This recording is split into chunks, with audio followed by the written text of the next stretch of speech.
Colours, வண்ணங்கள். ஒரு தோராயம் அங்கே எத்தனை கலர்ஸ் இருக்கும் நம்மளால் சொல்ல முடியுமா? விப்ஜிஆர் அப்படிங்கிற டப்புன்னு மைண்டில் வரும், ரெயின்போ கலர்ஸ். பட் அதை தாண்டி இருக்கும் இல்லையா? 100, 1000, லட்சம், ஏன் கோடி கலர்ஸ் கூட இருக்கலாம் இல்லையா? அது எப்படி இருக்கலாம்? ஒரு எக்ஸாம்பிள் சொல்கிறேன். மழை சோன்னு பெஞ்சு முடிஞ்சதுக்கப்புறம் அந்த லீஃப் இலையிலேருந்து ட்ராப்லெட் ஒவ்வொன்றா விழுந்துக்கிட்டே இருக்கும். அதில் ஒரு ட்ராப்லெட் எடுத்து நல்லா உள்ளுக்குள்ளே பார்க்குறோம் அப்படிங்கும்போது ஏதாச்சும் ஒரு கலர் இருக்கும் இல்லையா? இல்லை அப்படின்னா பெரிய ஒரு கடல் எடுத்து அந்த கடல் அப்படியே அலை இப்படி தளர்ந்து வரும்போது கண்டிப்பாக அதுலேயும் ஏதாச்சும் ஒரு கலர் இருக்கும். நம்மளுக்கு அது தெரியாமல் இருக்கலாம், ஆனால் அதில் இல்லை அப்படிங்கிறது சொல்ல முடியாது இல்லையா? தெரியாமல் இருக்கலாம், ஆனால் இல்லவே இல்லை அப்படின்னு சொல்லவே முடியாது. இங்கே நிறைய விஷயங்கள் அப்படி தாங்க. நம்ம பேசுகிறது எல்லாமே பார்த்தீங்க அப்படின்னா நம்மளுக்கு எதெல்லாம் தெரிஞ்ச விஷயங்களோ அதை தான் நம்ம பேசிகிட்டு இருக்கோம்.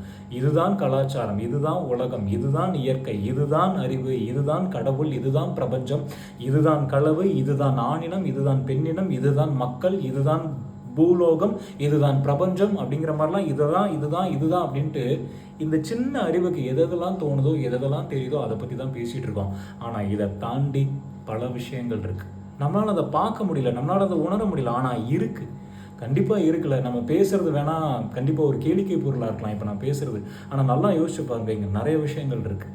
நான் எடுத்துக்காட்டு பார்த்தீங்க அப்படின்னா வெறும் ட்ராப்லெட்டு கலர்லாம் வந்து ஒரு சாதாரண ஒரு பாமர மனுஷனுக்கு வந்து புரியணும் அப்படிங்கிறதுக்காக. ஆனால் இந்த உலகத்தை தாண்டி இன்னும் பல விஷயங்கள் நம்ம கண்ணுக்கு தெரியாத, அறிவுக்கு அப்பாற்பட்ட சில விஷயங்கள்லாம் இருக்குது. நம்மளுக்கு தெரியாது அப்படிங்கிறதுனால அதெல்லாம் இல்லை அப்படிங்கிறது கிடையவே கிடையாது. தெரியாது அப்படிங்கிறதுனால அதெல்லாம் இல்லவே இல்லை அப்படின்னு கிடையவே கிடையாதுங்க. நல்லா யோசிச்சு பாருங்க. Imaginary is not non existent, it's we haven't seen it. இங்கே பேச தெரிஞ்சவங்க எல்லாருமே எல்லாம் தெரிஞ்சவங்க கிடையாது. பேச தெரிஞ்சவங்க எல்லாருமே எல்லாமே தெரிஞ்சவங்க கிடையாது. எல்லாமே தெரிஞ்சவங்க பேசவே மாட்டாங்க.